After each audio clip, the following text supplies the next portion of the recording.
بھارت میں منموہن سنگھ کو حادثاتی وزیر اعظم کہا جاتا تھا اور یہ بات درست بھی تھی۔ منموہن عام بھارتی شہری سے دنیا کی سب سے بڑی جمہوریت کے وزیر خزانہ بن گئے تھے، لیکن یہ کبھی وزیر اعظم بھی بن پائیں گے یہ انہوں نے کبھی خواب میں بھی نہیں سوچا تھا۔ کیونکہ اس کی دو بڑی وجوہات تھی۔ پہلی وجہ ان کا سکھ ہونا تھا۔ 1984 میں اندرا گاندھی کو ان کے سکھ سیکیورٹی گارڈ نے قتل کر دیا تھا، جس کے بعد دلی میں سکھوں کا قتل عام شروع ہو گیا تھا۔ اس سے قبل اندرا گاندھی نے سکھوں کی مقدس عبادت گاہ گولڈن ٹیمپل پر فوج چڑھا دی تھی، لہٰذا نہرو خاندان سکھوں کو ناپسند کرتا تھا اور سکھ نہرو فیملی اور کانگریس سے نفرت کرتے تھے، لہٰذا ان حالات میں کانگریس کی طرف سے کسی سکھ کو وزیر اعظم بننے کا سوال ہی پیدا نہیں ہوتا تھا۔ دوسرا، وزارت عظمیٰ طویل عرصے سے نہرو فیملی میں آ رہی تھی۔ راجیو گاندھی کے بعد ان کا صاحبزادہ راہل گاندھی تیار تھا، چنانچہ کسی دوسرے کو وزیر اعظم کیوں بنایا جاتا۔ لیکن کانگریس کی سربراہ سونیا گاندھی نے 2004 میں الیکشن جیتنے کے بعد اچانک منموہن سنگھ کو کولیشن گورنمنٹ کا وزیر اعظم نامزد کر دیا، جس نے منموہن سنگھ کے ساتھ پورے بھارت کو حیران کر دیا۔ یوں سردار جی حادثاتی طور پر وزیر اعظم بن گئے۔ آج جب 2004 کی بھارتی سیاست کا تجزیہ کیا جاتا ہے تو مورخ یہ ماننے پر مجبور ہو جاتا ہے کہ راہل گاندھی کی عمر اس وقت محض 34 سال تھی۔ سونیا گاندھی کا خیال تھا راہل گاندھی کم عمر اور نہ تجربہ کاری کی وجہ سے کولیشن گورنمنٹ نہیں چلا سکے گا۔ دوسرا، ان کا خیال تھا وہ اور اس کا بیٹا پارٹی سنبھال لیں گے، اگلے الیکشن میں اکثریت حاصل کریں گے اور یوں نہرو فیملی کا اقتدار نہرو فیملی کو واپس مل جائے گا۔ لیکن سونیا گاندھی کا یہ منصوبہ کامیاب نہ ہو سکا اور راہل گاندھی وزیر اعظم نہ بن سکے۔ بہرحال ہم اصل ایشو کی طرف آتے ہیں۔ منموہن سنگھ نے 22 مئی 2004 کو اقتدار سنبھالتے ہی اپنے سیکرٹری کو 10 لوگوں کی لسٹ دی اور حکم جاری کیا کہ یہ لوگ جس وقت چاہے مجھ سے ملاقات کر سکتے ہیں اور جب چاہے مجھ سے فون پر بات کر سکتے ہیں۔ سیکرٹری فہرست دے کر حیران رہ گیا کیونکہ اس میں بھارت کے 10 ٹاپ بزنس مینوں کے نام تھے۔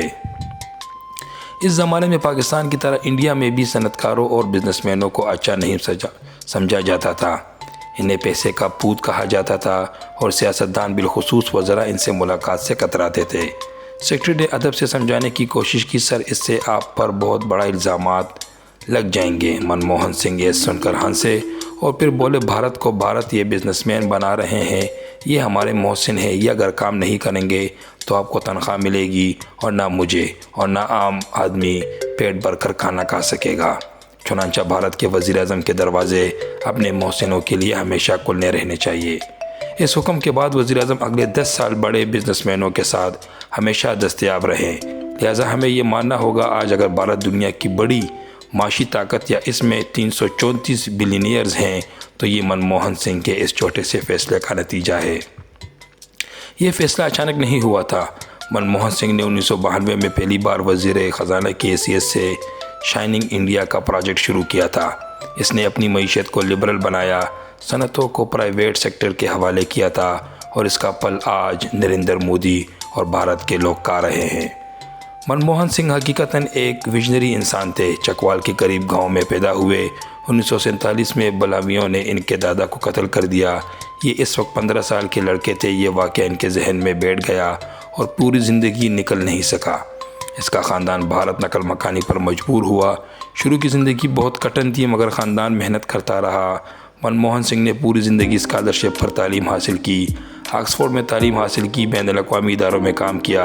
1970 کی دہائی میں بھارت واپس آئے اور کامرس اینڈ انڈسٹری کی وزارت میں کام شروع کر دیا۔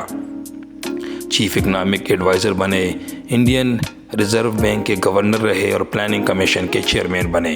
زندگی اچھی گزر رہی تھی لیکن 1991 میں ان کی زندگی میں میجر شفٹ آئی۔ نرسمہا راؤ وزیر اعظم بن گئے۔ بھارت اس وقت شدید معاشی مسائل کا شکار تھا اور وزیر اعظم کو ایک ایسے وزیر خزانہ چاہیے تھا جو آؤٹ آف باکس سوچ سکے۔ اس وقت پورے سسٹم میں منموہن سنگھ سے بہتر کوئی شخص دستیاب نہیں تھا، لہٰذا نرسمہا راؤ نے انہیں وزیر خزانہ بنایا۔ منموہن سنگھ نے یہ پیشکش صرف ایک شرط پر قبول کی اور وہ یہ تھی کہ وزیر اعظم انہیں ان کی مرضی سے کام کرنے دیں گے۔ یہ شرط مان لی گئی۔ اس زمانے میں میاں محمد نواز شریف پاکستان کے وزیر اعظم تھے۔ میاں صاحب نے 2 کام شروع کیے، موٹر وے بنانے کا اعلان کیا تھا اور معیشت کی لبرلائزیشن شروع کی تھی۔ منموہن سنگھ کو یہ اپروچ اچھی لگی۔ اس وقت ڈشکت پاکستان میں انڈین ہائی کمشنر تھے۔ منموہن سنگھ نے انہیں دلی بلایا اور پاکستان میں ہونے والی معاشی اصلاحات پر بریفنگ لی۔ اس زمانے میں پاکستان اور بھارت دونوں کے فارن ریزروز $2 ارب تھے، یعنی بھارت کے خزانے میں بھی $2 ارب تھے اور پاکستان کے پاس بھی $2 ارب تھے۔ منموہن سنگھ ایک دن دونوں ملکوں کی بیلنس شیٹ لے کر وزیر اعظم کے پاس چلے گئے اور ان کو بتایا ہم سے 6 گنا چھوٹا ملک معیشت میں ہمارا مقابلہ کر رہا ہے اور یہ ہمارے لیے ڈوب مرنے کا مقام ہے۔ وزیر اعظم نے ان سے ان کا حل پوچھا۔ منموہن سنگھ کا جواب تھا ہمیں بھارت کو ایک ایسا معاشی آئین بنانا ہوگا جسے کوئی چھیڑ نہ سکے۔ ان کا کہنا تھا ہمیں اپوزیشن، فوج، بیوروکریسی اور چیف جسٹس کو اکٹھا بٹھا کر ایک ایسا فارمولہ بنانا چاہیے جس میں اگلے 20 سال تک کوئی تبدیلی نہ کی جا سکے۔ ہم پھر ترقی کر سکیں گے ورنہ ہم 1 ارب لوگوں کی روٹی پوری نہیں کر سکیں گے۔ نرسمہا راؤ کو یہ بات ٹھیک لگی، چنانچہ انہوں نے انہیں اجازت دے دی۔ منموہن سنگھ نے اس کے بعد اگلے 20 سال کا معاشی ایجنڈا بنایا۔ وزیر اعظم نے اپوزیشن سمیت تمام سٹیک ہولڈرز کو لوک سبھا میں اکٹھا کیا۔ بزنس مینوں، صنعت کاروں اور پروفیسر، بیوروکریٹس اور ججوں کو بھی پارلیمنٹ میں بٹھا دیا گیا۔ دھواں دار تقریریں ہوئیں، لوگوں نے ایک دوسرے کے گریبان تک پاڑنے کی کوشش کی، لیکن آخر کار تمام لوگ 20 سالہ معاشی ایجنڈے پر رضامند ہو گئے۔ یہ منموہن سنگھ کی بہت بڑی اچیومنٹ تھی۔ اس ایک فیملی نے بھارت کا مقدر بدل کر رکھ دیا۔ اٹل بہاری واجپئی زمانے میں اپوزیشن لیڈر تھے، وہ بھی منموہن سنگھ کا احترام کرتے تھے اور منموہن سنگھ بھی۔ نرسمہا راؤ کے زمانے میں وزارت خزانہ نے کھاد کی قیمت میں $4 اضافہ کر دیا۔ بھارت کے کسانوں نے اس پر دعویٰ بول کر وبال کھڑا کر دیا۔ اپوزیشن نے یہ معاملہ اٹھا کر پارلیمنٹ کو مچھلی منڈی بنا دیا۔ میڈیا نے بھی وزیر خزانہ کے لتنے لینا شروع کر دیے۔ منموہن سنگھ نے قیمتیں کم کرنے سے انکار کر دیا۔ وزیر اعظم عوامی دباؤ میں آ گئے اور انہوں نے وزارت خزانہ پر دباؤ ڈالنا شروع کر دیا۔ منموہن سنگھ نے وزیر خزانہ بنتے وقت وزیر اعظم سے وعدہ لیا تھا اور یہ ان کے کام میں مداخلت نہیں کریں گے، چنانچہ سردار نے استعفیٰ دے دیا اور جا کر گھر بیٹھ گئے۔ وزیر اعظم نے انہیں سمجھانے کی کوشش کی مگر یہ نہ مانے۔ آپ بھارتی حکمرانوں اور سیاستدانوں کا کمال دیکھیے۔ وزیر اعظم نے اپوزیشن لیڈر اٹل بہاری واجپئی سے ملاقات کی اور انہیں منموہن سنگھ کے گھر بھجوا دیا۔ اب آپ صورتحال دیکھیے، کھاد کی قیمتیں وزیر خزانہ نے بڑھائی، ایشو اپوزیشن نے اٹھایا اور اپوزیشن کے دباؤ کی وجہ سے وزیر خزانہ نے استعفیٰ دے دیا۔ یہ اپوزیشن کی سیاسی کامیابی تھی اور واجپئی صاحب کو اس کا ڈول بجانا چاہیے تھا، لیکن اس کے برعکس وزیر اعظم کی درخواست پر وزیر خزانہ ان کے گھر گئے اور انہیں استعفیٰ واپس لینے پر مجبور کرنے لگے۔ واجپئی اور منموہن سنگھ کے طویل ڈائلاگ کے بعد یہ طے ہوا کہ وزیر خزانہ اضافے میں سے $2 کم کر دیں گے۔ اس سے حکومت اور اپوزیشن دونوں کی عزت بچ جائے گی اور کسانوں کو بھی فائدہ ہو جائے گا۔ منموہن سنگھ نے اگلے دن قیمتوں کے اضافے سے $2 کم کر دیے اور یوں واجپئی کی وجہ سے یہ معاملہ نمٹ گیا۔ آپ نے یہ دونوں واقعات پڑھے، اب آپ دل پر ہاتھ رکھ کر جواب دیجیے گا، اگر پاکستان میں آج کی حکومت کو آج کی اپوزیشن کے ساتھ بٹھا کر پاکستان کا 20 سال کا ایجنڈا طے کرنا پڑے تو کیا یہ کر پائیں گے؟ دوسرا سوال، اگر ہمارے وزیر خزانہ اورنگزیب مستعفی ہو تو کیا میاں شہباز شریف کی درخواست پر عمر ایوب یا عمران خان ان کے گھر جا کر انہیں راضی کر سکیں گے؟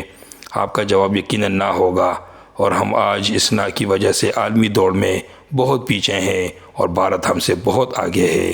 آپ یقین کریں، آپ جب تک اپنے سسٹم میں منموہن سنگھ جیسے لوگ تلاش نہیں کریں گے اور واجپئی جیسے بڑے دل والے پیدا نہیں کریں گے، ہم اس وقت تک اس طرح در بدر بھیک مانگ کر ٹوکرے کھاتے رہیں گے۔